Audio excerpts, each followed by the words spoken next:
Hola, ¿qué tal? ¿Cómo están? Buenos días. Espero que todo esté marchando de la mejor manera. Por acá estamos, como siempre, acompañándolos con buena información y sobre todo con estas herramientas que nos van a permitir salir adelante, entender que la vida continúa, que por más que haya pasado una situación tan delicada como el doble terremoto el pasado 24 de junio, hay opciones.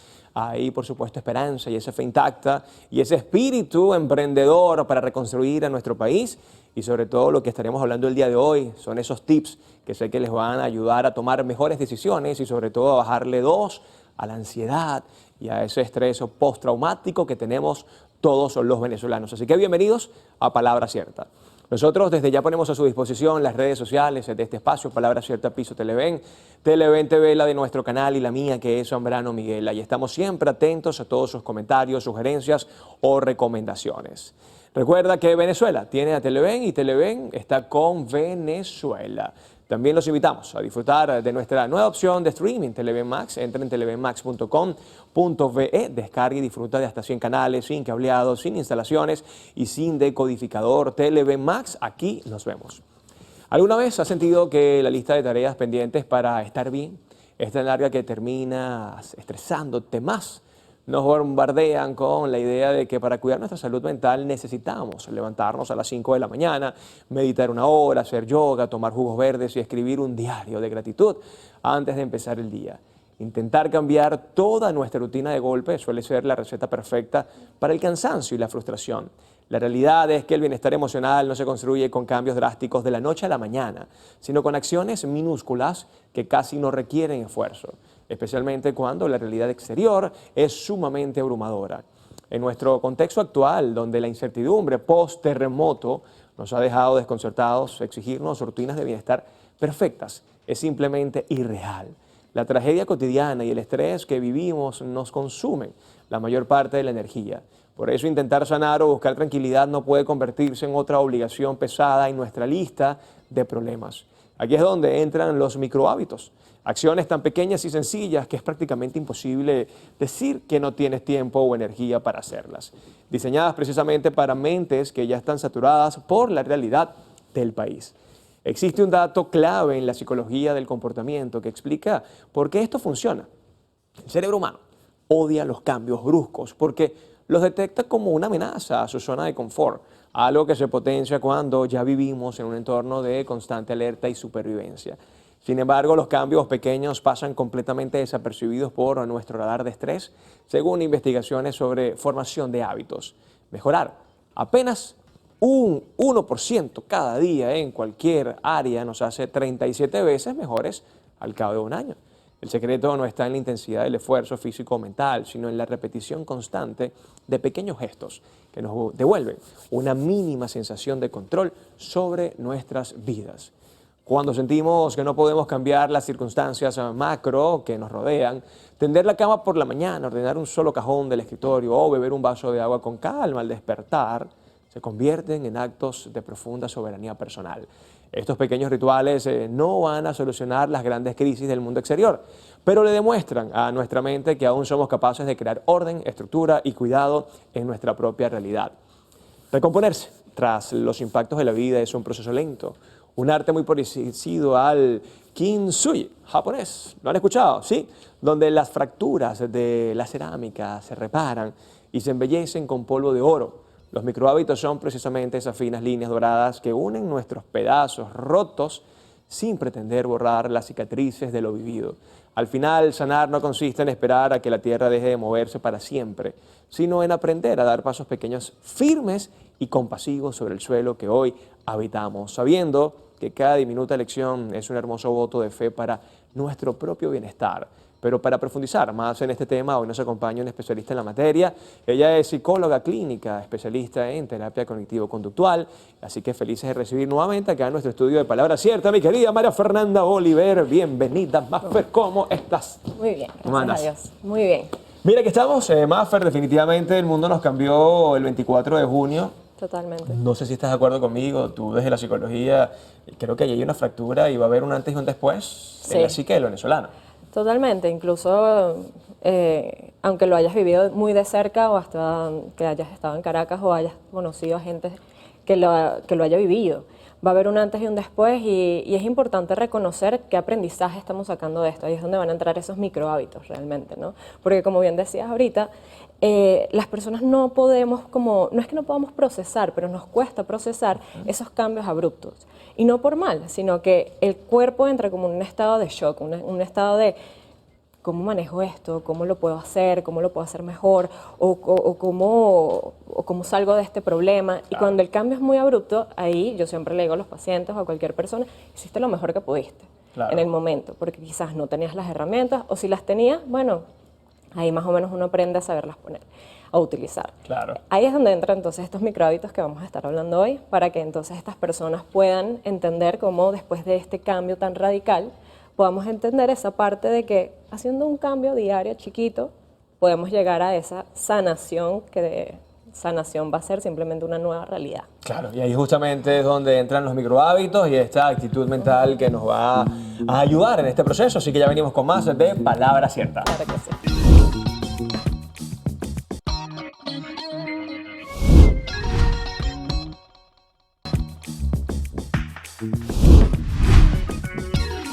Y seguimos con más de Palabra Cierta, ya listos para conversar sobre microhábitos, para recuperar el bienestar emocional con nuestra invitada de hoy. Ella es María Fernanda Oliver. Bienvenida nuevamente. Gracias, gracias.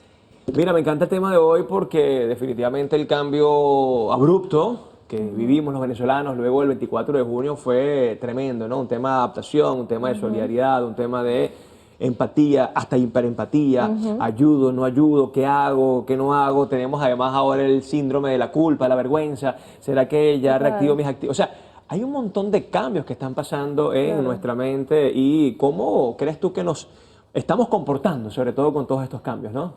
Bueno, yo pienso que, como te mencioné antes, estamos haciendo lo mejor que podemos en este momento con las herramientas que cada persona tiene.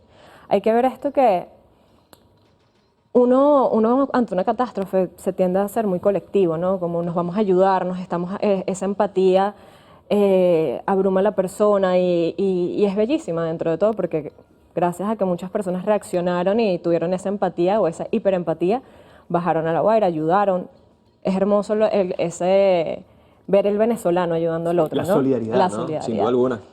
Totalmente. Pero en esa parte también la gente se olvida de su individualidad.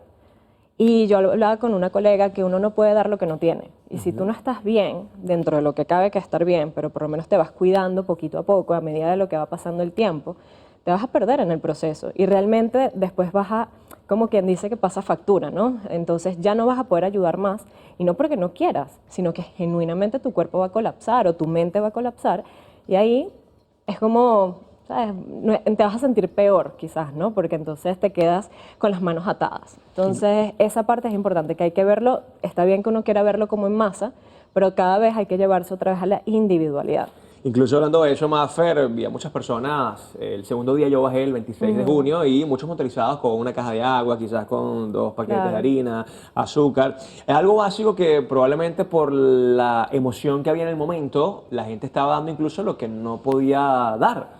Y eso es valiosísimo, pero llega un momento donde tú dices, ya no tengo cómo dar una caja de agua, no tengo ya cómo dar un paquete de harina, no tengo cómo bajar estas cosas. Entonces, ahí es donde comienza quizás también un proceso de concientización y decir, hey, si yo no estoy bien, no puedo ayudar a otros. Eso es lo que te estaba comentando. El exigirte hasta un punto de comprometer ya sea tu bienestar físico, estabilidad económica o hasta incluso tu salud mental y emocional, al final no va a terminar siendo una ayuda. Porque sí vas a ayudar, pero después cuando tú te voltees y tú te veas a ti y veas tu situación, vas a decir, cónchale, pero ya va, ahora tengo que yo recogerme y de repente te vas a sentir mal, como hablábamos, entra más la culpa porque no estoy haciendo. Entonces, a mí me parece muy importante que en este proceso, a medida de lo que se pueda y las personas, bueno, ojalá busquen ayuda, busquen apoyo, porque a todo el mundo lo movilizó diferente, es entender qué aprendizaje vamos a sacar de esto y cómo vamos entonces a adaptar los microhábitos a lograr ese aprendizaje. Yo estoy trabajando muchísimo con mis pacientes, es que, mira, porque uno escucha mucho, no, ahora tengo que disfrutar la vida, se acaba en un minuto, tengo que hacer todo lo que no he hecho, lo que sí quiero hacer, y yo digo, ok, muy bien, si quieres hacer un cambio trascendental en tu vida, lo puedes hacer, no digo que no, pero es viable. ¿Qué tan viable de verdad es? Sostenible. Es sostenible en el tiempo, en todos los sentidos. Y ahí es donde yo les digo, ok, realmente, ¿qué te está movilizando? Ahí por lo menos yo tuve una paciente que me decía, no, es que siento que estoy perdiendo el tiempo en la empresa donde estoy. Yo le digo, bueno, pero si te das cuenta, ese miedo viene de antes.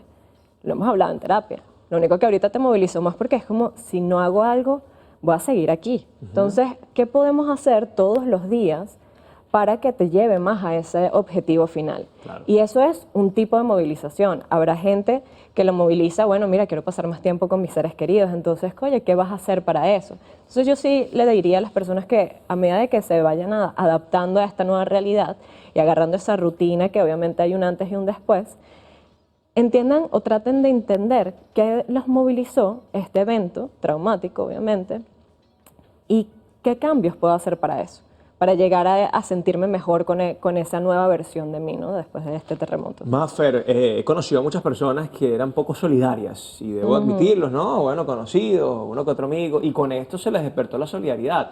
¿Crees que puede ser un punto de inflexión o un punto de partida incluso para que, hablando de microhábitos, la solidaridad como valor, la solidaridad como acción, incluso como esa colectividad, puedas estar presente en la vida de esas personas? ¿Tú crees que se pueda empezar a, hey, me gustó ayudar? Claro, es que esto despierta cosas que, acciones, pensamientos, hasta incluso valores que personas no podían tener antes. Y eso es lo, no quiero decir que es lo bonito, ¿no? Pero eso pasa mucho en las adversidades. Le saca tanto lo bueno como también lo malo a mucha gente, ¿no? Pero yo creo que es más lo bueno que lo malo. Yo he visto más gente buena en la calle que gente haciendo una maldad o haciendo algo que sea en contra del venezolano. Entonces, eso despierta es algo que, mira, conectó contigo, ya sea porque por lo menos hay personas que antes no tenían familia, no estaban casados, no tenían hijos, y ahora que lo tienen, tuvieron otro tipo de sensibilidad, ¿no? Entonces, o por lo menos esas personas que acaban de emprender o lograron comprar su apartamento, tienen otro tipo de sensibilidad ante las personas que perdieron sus hogares en esta catástrofe. Entonces, cada día, si uno piensa que uno va a ser igual toda la vida, es como la mentira más grande que nos podemos decir a nosotros mismos. Todo cambia, ¿no? Todo evoluciona y además tú puedes cambiar, ya sea para bien y también para mal, pero uno puede cambiar hasta el día que se vaya de este plano, ¿no? Entonces, esas personas que les despertó ya sea la solidaridad o les haya despertado cualquier otra cosa positiva, lo que sea, se les puede ser como un nuevo rasgo que ahora tengan en sus vidas. Interesante, ¿no? Y hablar de bienestar emocional, Maffer, sin duda alguna. Yo he tenido la oportunidad de viajar 2 veces en medio del terremoto, ¿no? Y la gente del interior también se vio afectada por lo de La Guaira, bien sea porque alguna vez fue a La Guaira, bien sea porque tiene un familiar, o sencillamente porque se conectó por las redes sociales. Claro. Vieron las historias, lloraron con las personas, se conectaron con ellos.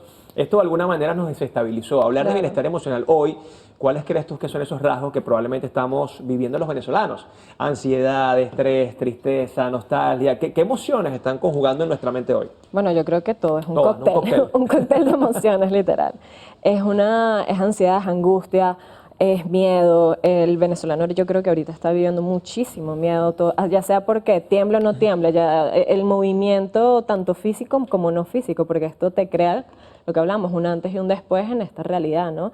Hay gente que, bueno, en efecto perdió sus casas, perdió su trabajo, perdió su estabilidad, que una vez que, digamos, se retoma ese día a día, ¿a dónde voy? Esa sensación de pertenencia, ese sentido de pertenencia de mis cosas. Entonces, el cóctel de emociones que ahorita los venezolanos están sintiendo es increíble. No, pero esto incluso puede, de alguna manera, perjudicar nuestra identidad, sobre todo las personas que perdieron su hogar. Bueno, un poco. Podría. Porque ahí está la identidad también, ¿no? En la casa, el hogar, el día a día, familia. Tu ropa, tus cosas, o sea, no, porque también duele lo material, ¿no? Y sí, no, totalmente. Totalmente. Yo hice muchos voluntariados, no llegué a bajar a La Guaira, pero sí en las plazas Bolívar de Chacao, para las personas que perdieron las casas en el Petunia, en Don Pepe. Y había una persona que había perdido todo, tenía 2 hijas y estaba en una carpa y tú le veías la carpa por dentro y estaba llena de cosas, claro, donadas, ropa, broma, de todo, hasta cosas, creo que había un televisor incluso, o sea, no sé, juguetes para las niñas, todo. Y me pidieron como hacer una evaluación como, oye, es que ella como, la palabra no es que acapara, pero como, ¿sabes? Recibe y todo lo lleva y todo es de ahí. Y yo, bueno, ¿qué? Me pongo a hablar con ella y me dice, es que yo no he tenido tiempo ni de deprimirme, o sea, ni de llorar, pues estoy pendiente de mis niñas y ella es sola, es una madre soltera. Y después yo me la quedo viendo y yo digo, es que perdió todo.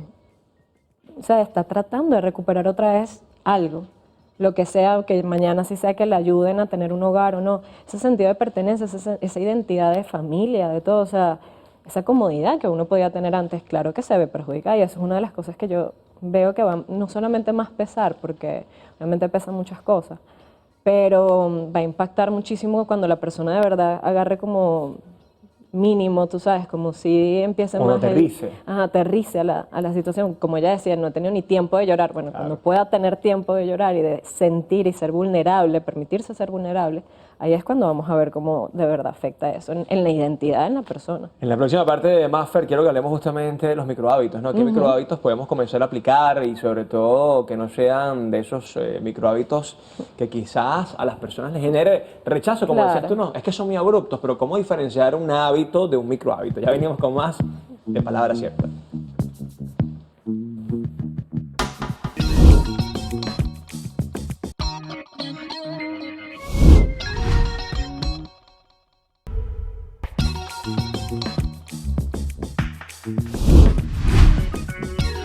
Y estamos de vuelta acá en Palabra Cierta y hablando de cómo comenzar a afianzar. Esos son microhábitos que nos permiten la recuperación de nuestro bienestar emocional luego del terremoto del 24 de junio, suceso que afectó obviamente la psique de todos los venezolanos. Converso con María Fernanda Oliver, ella es psicóloga clínico y definitivamente una especialista en la materia, porque hoy vemos cómo las personas están intentando comenzar su vida o más bien a normalizar sus cosas, ¿no? ¿Qué microhábitos pueden funcionar para una persona? Y quiero que lo dividamos. Una persona que en primer lugar lo perdió todo. Perdió su casa, perdió su familia y luego hablamos obviamente de la empatía generalizada. Ok, bueno, aquí hay algo que yo creo que es importante partir y hablábamos en el segmento anterior, es de qué aprendizaje llevamos de esto. Obviamente cada aprendizaje va a ser muy individual, pero hay uno que a mí me encantaría que las personas tomen, ¿no? O sea, y se lo agarren, y es que uno tiene que actuar, uno no puede esperar que se lo den o que llegue algo, ¿no? Yo creo que es muy importante ahorita entender que a medida de que vamos pasando el tiempo, uno tiene que tener la acción de acción, o sea, accionar, o sea, básicamente. ¿Por qué lo digo? Porque esas personas que lo perdieron todo, están ahorita como que, ¿qué hago? ¿Cómo lo hago? ¿A dónde voy? O sea, están en una situación que obviamente no se la desea a nadie, pues, y no hubiese para nada querido que alguien viviera esta situación. Pero a medida que vaya pasando el tiempo, es como, ok, si yo quiero llegar a tal objetivo, tratemos de llevarnos un poco más y utilizar más la razón, ¿no? De irnos de lo emocional, del plano tan emocional a la medida que se pueda, y irnos más a lo racional. Ok, ¿cuál es mi objetivo? Bueno, primero tener un hogar, una vivienda, ya sea, bueno, propia, ojalá créditos, pudiéramos tener créditos o muchas cosas, ojalá eso venga en el camino, en el futuro. Pero si no, bueno, ¿dónde podemos ir? Obviamente, espero que haya ayuda, no digo que no, pero igual yo tengo que ir a recibir la ayuda, tengo que ir a buscarla, a accionar. Claro. Entonces yo pienso que lo que esas personas deben hacer es crear ese microhábito de preguntarse, ¿qué debo hacer? O sea, si este es mi objetivo A, ¿cómo lo desgloso? O sea, desglosarlo y decir, ok, ¿qué cosas y mini acciones tengo que hacer para llegar? Como un plan de acción. Un plan de acción. Claro. Porque digo que hay que alejarse un poco del plano emocional, porque el plano emocional y este cóctel de emociones que podemos estar sintiendo nos pueden paralizar y nos pueden frustrar en el proceso. Cuando uno y anatómicamente hablando, o sea, desde la neurología y la neurociencia, el lóbulo frontal es el que se encarga de esa toma de decisiones y es el que te dice como que si esto es una buena opción o una mala opción. ¿Y qué pasa? Ese lóbulo frontal se apaga con las drogas, el alcohol y también las emociones. Entonces ahí por eso es que cuando uno dice, ay, estás tomando malas decisiones, o no tomes decisiones ni muy feliz, ni muy triste, ni muy angustiado, ni muy tal, es porque ese lóbulo frontal se apagó. O sea, se nos dificulta discernir. Exacto, se nos dificulta diferenciar lo bueno y lo malo. Entonces yo muchas veces a los pacientes y a las personas les digo, vamos a tratar de que en lo posible no dejarnos llevar por lo emocional e irnos entonces a esa parte racional. Para poder crear esos microhábitos o ese cambio que queremos, tenemos que desglosarlo e ir viendo, ok, primer paso es, no sé, llenar una planilla porque me pidieron llenar una planilla. Ahora es ir a buscar tal cosa y ahora es ir a tal cosa. Y así sucesivamente, pero es crear ese micro hábito que lo podemos ver muy grande, pero es el de accionar. Claro. Y esas acciones no tienen que ser trascendentales, no es que tú tienes que irte y bueno, ahora tenía una paciente que me decía, no, es que quizás me voy entonces a mi ciudad, a mi pueblo otra vez, y yo que bueno, pero tú has averiguado si tienes trabajo allá o tú te vas a ir así porque es la decisión que estás tomando. Y dice, no, en verdad no he averiguado nada. Yo le digo, entonces ni siquiera sabemos si va a ser bueno o malo, quizás pueda ser tu mejor decisión. Entonces es como desde la conciencia, desde un poquito de la razón, que yo sé que puede ser complicado pedírselo a las personas ahorita, es decirse, ok, ¿qué tengo que hacer para llegar a ese punto o ese primer objetivo? Totalmente. Y ahora, Mafer, hablando justamente de la empatía, de todo eso que hemos sentido los venezolanos y también ellos, porque tengo una amiga que te decía hace rato que no se cayó su edificio, pero está frente a su edificio, una carpa, esperando que el edificio del lado lo detonen, lo tumben, Sí. porque está a punto de caerse. Y ahí la emoción está presente, la incertidumbre, de alguna forma la incomodidad que te genera el estar en una carpa. ¿Qué microhábitos para que la parte emocional mejore podemos utilizar? Sobre todo para bajar ansiedad, la incertidumbre, el estrés. Claro. Bueno, yo creo que todos los microhábitos que vamos a hablar los pueden aplicar ambas personas, porque tanto el de crear y el de tener un objetivo e ir accionando para ese objetivo, también eso lo puede utilizar estas personas. Pero también es el permitirse ser vulnerable. Yo creo que ahorita hay que concientizar que está bien estar mal. Está bien sentirse triste, angustiado, pero un microhábito puede ser, me lo permito 5 minutos. Me siento llamo ya sea a algún familiar, algún conocido, alguien que quiera y vamos a hablarlo. Hablamos 5 minutos de lo mal que me estoy sintiendo, de la angustia que estoy sintiendo, pero es eso, 5 minutos. Y después, juro, me obligo a ver no sé, el cielo, a ver un pajarito, a jugar con un perro o algo. O sea, me obligo a salir de esa emoción, porque eso nos va a ayudar primero a drenar, obviamente, y que ahorita estamos muy cargados emocionalmente. Entonces eso va a ser una ayuda increíble. Otro microhábito que pueden crear o tener estas personas es también saber su límite, empezar a conocer, como lo hablábamos al comienzo, de si yo no estoy bien, o sea, yo no puedo dar lo que yo no tengo. Entonces, si yo no estoy bien, ya sea emocionalmente, hasta incluso físicamente o hasta incluso económicamente, no lo voy a poder dar. Entonces, desde mis límites, desde mi realidad, identificar hasta qué punto puedo ayudar. Y que no me pese cuando no lo pueda hacer o sí. Yo lo hablaba con alguien y yo decía, simplemente hasta dar un abrazo. Tú no sabes si la otra persona necesitaba ese abrazo. Y ya hiciste una gran labor. Escuchar. ¿ya? Escuchar. Yo hablaba con otra persona que ella me dice, es que yo me angustio mucho entrando en el edificio, aunque no se ha caído y no está inhabilitado, pero estábamos esperando la inspección, era la cosa. Y ella me dice, pero empiezo a temblar, me empieza a dar la angustia, la ansiedad, todo. Yo le digo, ok, pero ¿duraste más que ayer? Me dice, bueno, sí, yo ayer no pude ni siquiera entrar. Y yo le digo, ah, bueno, hoy entraste. Entonces, reconocer, yo creo que hay que empatizar con uno mismo. Justamente si somos empáticos con el otro, con la primera persona que tenemos que ser empática, eso es con nosotros mismos. Entonces, es decir, que reconozco que mejoré. Coño, hoy de repente no lloré. Ah, bueno, eso es un paso. Hoy, bueno, y mañana lloraste. Bueno, no importa, no es que hubo un retroceso, simplemente que algo te cargó más o simplemente estuviste más vulnerable en el momento. Entonces, yo creo que es ser empático, ser como humilde con uno mismo, tener esa capacidad de reconocer que puedo ser vulnerable. Eso también es un microhábito. Y mucha autocompasión, ¿no? Total. Que es clave en estos momentos. Sí. Mafer, el tiempo en televisión apremia y es corto. Ya para despedirnos, quizás un mensaje final para esas personas que hoy están con esta ansiedad a millón. Al grano, ¿qué le decimos? Bueno, que eso es normal, que yo creo que está bien que se escuchen y que, como los mencionaba ahorita, reconózcanlo y déjenlo sentir, porque parte del proceso de sanación es sentirlo, va a ayudarte a sanar. Cuando uno no lo siente, más bien lo vas a reprimir y de alguna forma va a salir más adelante. Entonces ahorita hay que dejarnos sentir y apoyarnos en los demás. Redes sociales, Mafer, para que te sigan. Me pueden conseguir en Instagram por @menteconmafe. Bueno, muchísimas gracias. No, a ti. Que sigan los éxitos y que puedas ayudar a muchas personas porque obviamente hoy más que nunca necesitamos a los psicólogos en nuestro país para potenciar la salud mental. Ya tenemos que despedirnos por la mañana de hoy. Cuídense mucho, pórtense bien. Esto fue Palabra Cierta. Chao, chao. Dios les bendiga.